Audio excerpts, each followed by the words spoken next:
Olá, este é o Conexão Futura aqui pelo canal Futura e também pela internet. Você sabe tudo sobre o nosso programa acessando o site futura.org.br/Conexão Futura. Aqui você encontra os destaques da nossa programação. A gente fez um programa super bacana sobre discussões de feminismo na escola, o protagonismo aí das estudantes, das alunas brasileiras nessa discussão. Tem um programa muito bom também sobre serviços, como você pode fazer para resgatar o seu fundo de garantia por tempo de serviço, qual é a obrigatoriedade do empregador, um programa super bacana, cheio de dicas importantes para você. E no nosso site você acessa também as nossas redes sociais, o Facebook, o Twitter e o nosso canal oficial no YouTube. O resultado do IDEB, o Índice de Desenvolvimento da Educação Básica, divulgado no mês passado, mostrou que a educação não avançou e continua num patamar muito baixo, principalmente com relação ao ensino médio, mantendo o índice de 3,7 numa máxima de 10. O exame, que mede a qualidade da educação básica no Brasil, provou ainda que a capacidade de aprendizagem do ensino da matemática piorou. Já com relação ao ensino do português, houve uma leve melhora no ensino médio, mas ainda não chegou ao patamar de 2011, que foi o maior índice já registrado. Então, sobre o IDEB, eu converso agora com D'Artagnan Mello, que é professor de matemática dos colégios Sion e Miguel Couto, do Rio de Janeiro. Boa tarde, D'Artagnan, bem-vindo ao Conexão Futura. Obrigado pelo convite. Wilman Costa, que é professor de língua portuguesa da Rede Estadual de Educação do Rio de Janeiro e da Rede Conectando Saberes. Boa tarde, Wilman. Bem-vindo ao Conexão. Obrigado. E também com Ernesto Faria, gerente de projetos da Fundação Lehman. Obrigada pela presença, Ernesto. Tudo bem? Obrigado pelo convite. Boa tarde. Você de casa também é nosso convidado a participar dessa conversa que é super importante. E aí eu vou começar com o D'Artagnan, porque, D'Artagnan, os números mostram, os números do IDEB mostram que em matemática a média do Brasil em 2015 foi pior que em 2013. Só para a gente atualizar, caiu de 270 para 267. Isso aqui, na verdade, é o resultado da prova Brasil. O que a gente pode pensar sobre esses dados? O ensino da matemática, ele ainda é um desafio para os educadores? Sim, principalmente no que tange a questão de motivação do aluno. Se você não sente prazer, você não é motivado a descobrir, a quebrar tabus e buscar a felicidade através do conhecimento. Então, de um modo geral, esses números, para mim, são bastante coerentes com aquilo que a minha prática de ensino me mostra no meu dia a dia. Quais são as dificuldades no seu dia a dia? Por exemplo, a gente conversava antes da gravação do programa sobre a formação do professor, na disciplina de matemática. O que se aprende na faculdade, durante a formação, é diferente da realidade da sala de aula? Sim, eu colocaria basicamente 3 itens. O primeiro item é a importância do aluno se sentir acolhido na escola. Ele se sentir bem. Ele achar que aquele colégio, aquela escola, aquele órgão, realmente faz parte de um momento agradável do dia a dia dele. Aí eu sou professor do Colégio Sion e tenho orgulho em falar que ela realmente é um colégio diferenciado neste sentido. Os alunos realmente gostam demais da instituição. Isso eu acho fantástico. O segundo item que eu gostaria de destacar é a formação do profissional. Ora, o professor de matemática ele precisa cursar uma universidade. E neste curso, que dura 4 anos, o que é que ele aprende? O que é que ele é preparado a se tornar professor da universidade? O que ele aprende lhe será útil caso ele se torne professor da universidade. Ou seja, há uma incoerência, um paradoxo. Ele vai sair dali para trabalhar com ensino médio e fundamental, levando para a sala de aula aquilo que ele aprendeu antes de entrar na universidade. É necessário, faz-se necessário, que em algum momento da universidade haja um link, fazendo com que esse professor ele consiga retirar, sanar parte das dúvidas dele. E a terceira, que é óbvio, é a questão da remuneração. Precisamos fazer com que a carreira de magistério, a carreira de professor, volte a ter um reconhecimento que lhe é devida e um salário que lhe é digno. Essas questões com certeza estão alinhadas, né, Wilman, a outras disciplinas como a sua também, a língua portuguesa. Acho que são questões que os professores, apesar de serem de diferentes disciplinas, também têm esse mesmo entendimento. Agora, vamos falar do IDEB de português. O resultado foi positivo, mas também ficou longe do esperado. Qual é a sua avaliação, então, do ensino do português e do ensino médio em geral? Esse resultado está muito abaixo do que é aceitável para a língua portuguesa? Ainda está bem abaixo. Eu confirmo aí o que o D'Artagnan falou. Parte da formação do professor, né? O professor, quando ele sai da faculdade, ele não está preparado para lidar com esse tipo de aluno que nós temos hoje, que é essa geração do século XXI. Então, o professor acha que saber o conteúdo, ele vai dar conta das demandas do aluno em sala de aula. Eu sempre falo que o professor, antes de qualquer coisa, ele precisa aprender a lidar com gente, né? A escola não pode ser um lugar onde não se tenha prazer, você tem que ter prazer estudando, né? Muitos professores acham que quanto mais doloroso melhor, né? Vai tirar a melhor nota, e não é por aí. Tudo isso dificulta. Voltando a falar sobre a formação do professor, eu acho que a academia precisa rever esses conceitos, como que vamos formar esse profissional que sai da universidade, vai fazer um concurso público, ou não, vai para uma instituição particular para dar aula, e ele não está preparado, né? E muitas vezes os estados eles não têm uma escola para formar esse professor. E ele cai direto na sala de aula e aí não dá conta. Então o professor ele começa a sentir medo daquele aluno, porque hoje a informação está muito socializada, e o professor fica com medo, e quem tem medo ataca. Então, vem ataque do lado do aluno para o professor e do professor para o lado do aluno. E aí a gente perde tempo e não consegue fazer essa coisa que é gostosa, que é ensinar e aprender com o aluno. Essa troca, né? Essa troca. Porque o professor, hoje, do século XXI, é um professor que ele tem que aprender a fazer troca, né? Ele não precisa saber tudo, porque ele não é o Google, como eu estava falando aí de fora. Ele vai descobrir o conhecimento com o professor.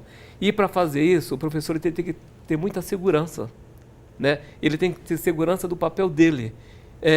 E aí, infelizmente, essa segurança, ele não sai da faculdade com essa segurança.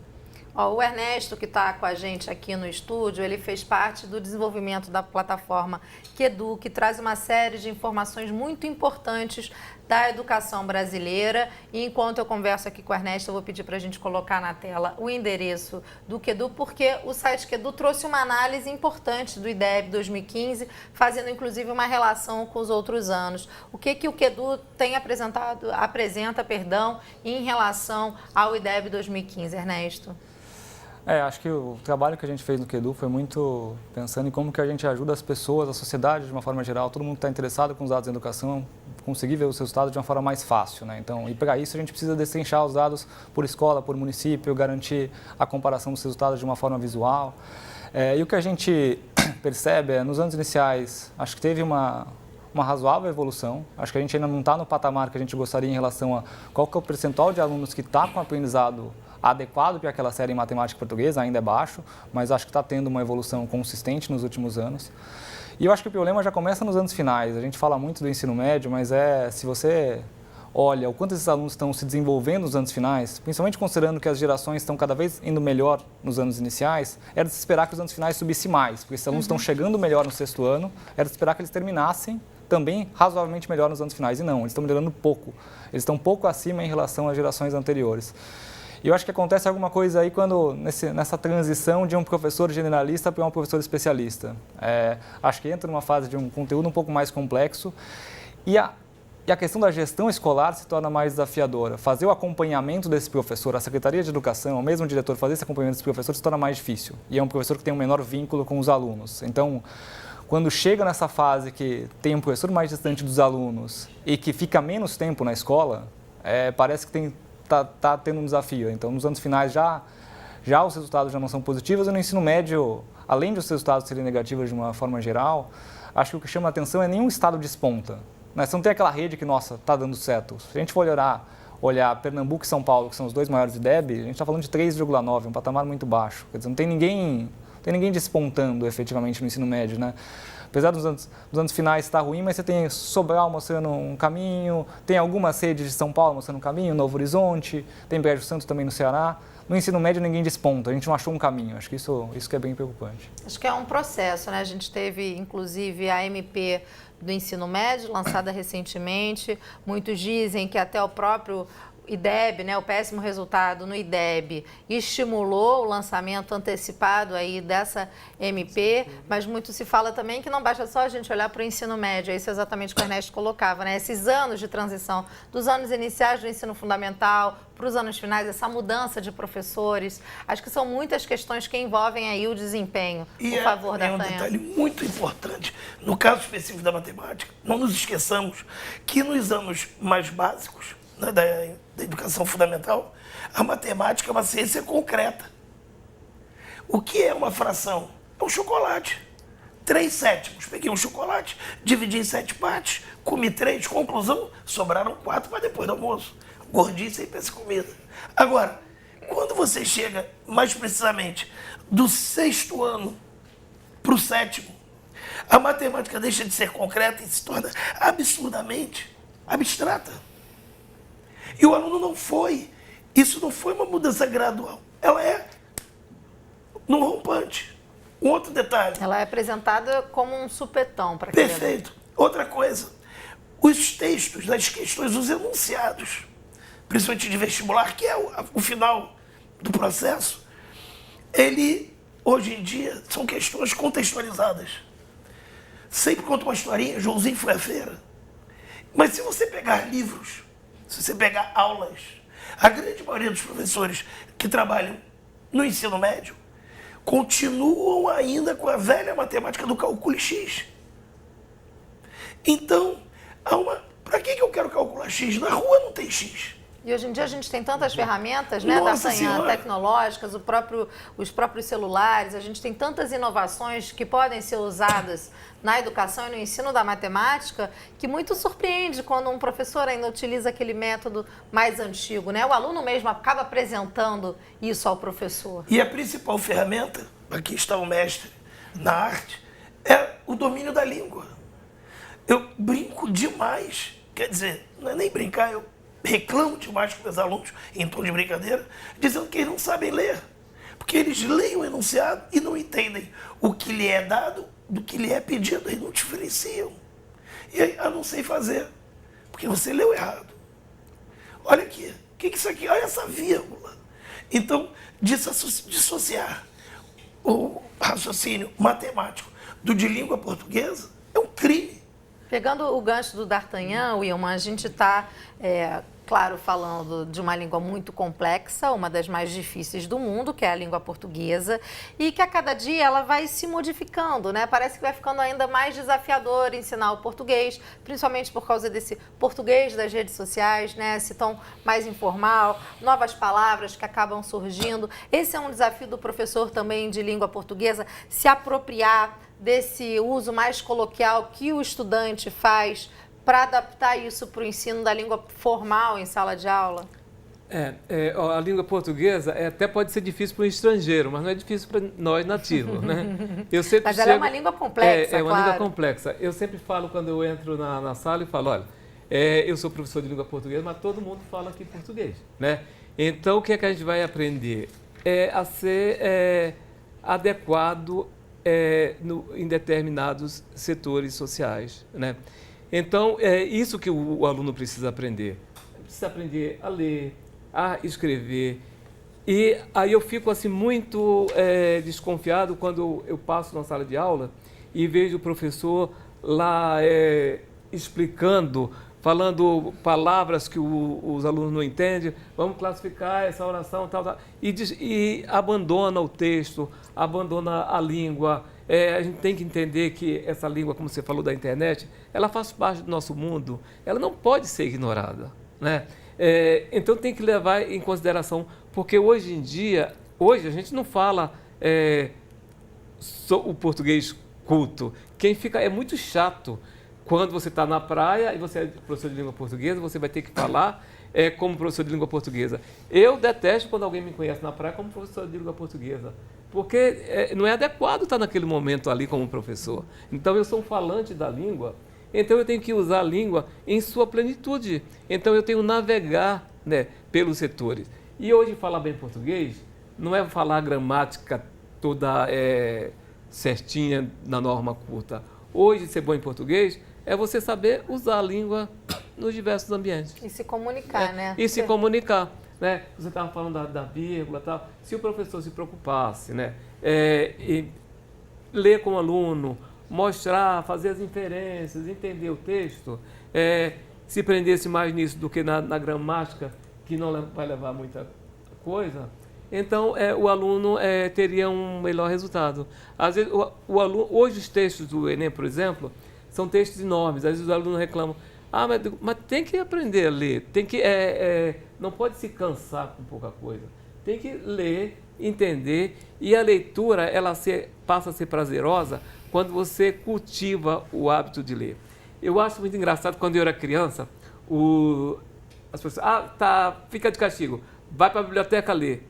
Eu falei, isso é um prazer, né? Não deveria ser associado. Dissociou essa coisa, porque ler é muito prazeroso. Ler você viaja sem sair do lugar, ler é muito bom. E então isso era um castigo. Então, como que a gente queria que o aluno fosse gostar de leitura se ela significava castigo? Esse ponto que o professor Wilman tocou e o D'Artagnan também, a gente volta a abordar daqui a pouco, essa questão do Enem, né? Essa questão da interpretação é muito cobrada no Enem, acaba ali as disciplinas se interligando de alguma forma, a gente volta a falar sobre isso. Eu queria conversar com o Ernesto, como os professores, né, como o D'Artagnan, o Wilman aqui representando os milhões de professores, né, brasileiros, podem se apropriar dessas informações presentes aqui no QEDU, para renovar suas práticas em sala de aula, para entender a realidade da sua rede escolar, seja ela municipal, estadual, entender também o perfil, né, o que pensam os diretores, os alunos, os professores, como é que eles podem se apropriar dessas informações. Legal. A gente faz uma bateria de estudos na Fundação, que a gente chama de Excelência e Equidade, que a gente mapeia o que as escolas que estão conseguindo bons resultados na Prova Brasil, nas avaliações, estão fazendo, quais são as práticas dessas escolas. E acho que algo que é super importante é um acompanhamento efetivo das escolas. E esse acompanhamento parte por entender, conseguir diagnosticar bem essas escolas, o que elas estão fazendo bem e o que elas não estão fazendo. Então, acho que uma coisa que é essencial quando a gente está olhando os resultados do IDEB é entender efetivamente o que o IDEB está olhando, o que a Prova Brasil está olhando. E aí, com esse diagnóstico, ir para os escritores quais são as habilidades que estão sendo medidas. Então, o que está sendo cobrado nessa avaliação? Está sendo cobrado fração? Está sendo cobrado identificar uma informação explícita em um texto? Porque acho que, como o Wilman estava falando, acho que tem uma concretude na Prova Brasil. A gente está falando de compreensão leitora, né? Então, de efetivamente de habilidades, competências, não uma decoreba, mas efetivamente habilidades que vão ser importantes. Entender essas avaliações e, a partir disso, buscar também fazer as avaliações cotidianamente ao longo do ano, e não esperar só o resultado da Prova Brasil. Avaliações contínuas para verificar o que os alunos estão indo bem e o que os alunos não estão indo bem. E até prepará-los para esse momento da Prova Brasil. E se os alunos estão errando muitas questões de fração, um reforço escolar focado em fração. Se os professores estão com dificuldade de ensinar multiplicação com 3 algarismos, formação continuada no ensino de multiplicação. Acho que usar muito o dado para embasar a ação pedagógica. Então, acho que não ficar só na média. Às vezes a gente olha o resultado da Prova Brasil, do IDEB... E partir de uma tentativa de solução. Exatamente. Então, eu li uma pesquisa sua, da Fundação Lema, que eu fiquei assim, eu gostei muito, né, até descobri uma pesquisa do ensino médio, que ele aponta por que uma escola tem bons resultados, né? Aí você vai olhar, ele detalha bem, e aí você vai ver as práticas que tem da gestão, do professor. Tudo isso faz muita diferença, né? E ele escreveu a pesquisa que eu já li umas 3 vezes e é muito interessante. Muito bacana. O professor D'Artagnan concorda nesse aspecto. Com certeza. Totalmente. O que o professor pode pegar desses números e trazer para a sua prática, então, na sua opinião? Primeiro, perceber o que não está funcionando. O que está funcionando, que funcione melhor ainda. Mas o que não está funcionando, não podemos passar, como o amigo falou, bate-papo formal antes do programa começar. Se você viu um problema, como assim você vai passar à frente? Então, você tem que criar algum mecanismo para solucionar aquele problema, ou pelo menos tentar solucioná-lo. Ignorá-lo não é o caminho. Então, neste ponto, esse tipo de informação se torna absurdamente importante e necessária. A gente já está caminhando aí para os minutos finais do nosso papo, a conversa roda rápido. Eu queria aproveitar o gancho do professor Wilman e dar uma dica para você que está nos assistindo da série Destino Educação Escolas Inovadoras. Se você acessar o nosso site futura.org.br, você vai ter mais informações sobre essa nova temporada do Destino Educação. Você pode procurar aí com calma aqui do lado. Se você clicar, você vai ver que, inclusive, essa série inspirou um livro. Essa série traz exemplos de escolas e práticas inovadoras, gestões inovadoras no Brasil e no mundo. Acho que isso pode trazer também uma experiência bacana e inspirar você, professor, que está nos assistindo, a fazer também essa transformação, claro, dentro da realidade da sua rede, né, dentro da realidade da sua escola, mas mudar as suas práticas e para a gente conseguir aí melhor desempenho dos alunos. Eu acho que isso é importante também. A gente, de repente, D'Artagnan, se repensar também como professor, né, como gestor escolar, para que a gente tenha um rendimento melhor nessas provas. Eu gostaria de aproveitar e fazer uma solicitação. Eu sei da imensa repercussão que esses programas têm, principalmente nos jovens que estão cursando uma universidade em alguma carreira ligada ao magistério, carreira ligada à licenciatura. Você que está se tornando professor, com certeza você foi influenciado por algum ou por alguns professores no seu passado recente. Pelo amor de Deus, não se afaste desse professor. Não se afaste da escola onde você estudou. Porque isso vai fazer com que o seu caminho seja muito menos árduo. Ele vai lhe dar dicas. Todo professor gosta, tem o seu ego acariciado, quando é procurado por um aluno que diz: hoje eu sou professor e devo parte da minha vocação a você. Pois então, utilize esse caminho. É um facilitador absurdo. Desde já me coloco à disposição de qualquer ex-aluno ou de qualquer não ex-aluno para o que eu puder ajudar. Uma troca importante, com certeza, fundamental. Rapidamente, eu preciso encerrar. Wilman, a gente falou aqui de inovação na escola, mudança da prática, esse diálogo, né, essa troca de conhecimento. O que pode ser ainda necessário para que o aprendizado realmente em língua portuguesa seja mais eficiente? Mudar, o professor precisa reaprender a dar aula de língua portuguesa e sair da teoria e perder o medo de se lançar como um professor, uma pessoa que busca o conhecimento junto com o aluno, sabe? Isso é muito importante. Muito bom. Gente, eu preciso encerrar. Ernesto, eu queria agradecer a sua presença. Muito obrigada pela sua participação. D'Artagnan, Wilman, muito obrigada. Espero que esses conselhos sejam inspiradores para os professores que estão nos assistindo. Rapidamente, eu vou dar a dica de novo. Então, botar aí na nossa tela, por favor, o site quedu.org.br. Está aí para você. Você vai encontrar todos os dados sobre aprendizado nas diferentes etapas escolares. Aqui, ó, os dados do IDEB, já incluindo os dados de 2015, censo escolar, e aí você pode se apropriar desses dados, aí você que é educador, diretor, gestor escolar, para também transformar a realidade aí da sua escola e da sua sala de aula. Muito obrigada. A você de casa, obrigada pela sua companhia de sempre. Eu lembro que o Conexão Futura vai ao ar de segunda a sexta na tela do canal Futura. Os horários estão aí para você, mas a gente está sempre que você quiser no site futura.org.br/Conexão Futura. Um beijo para você e até a próxima.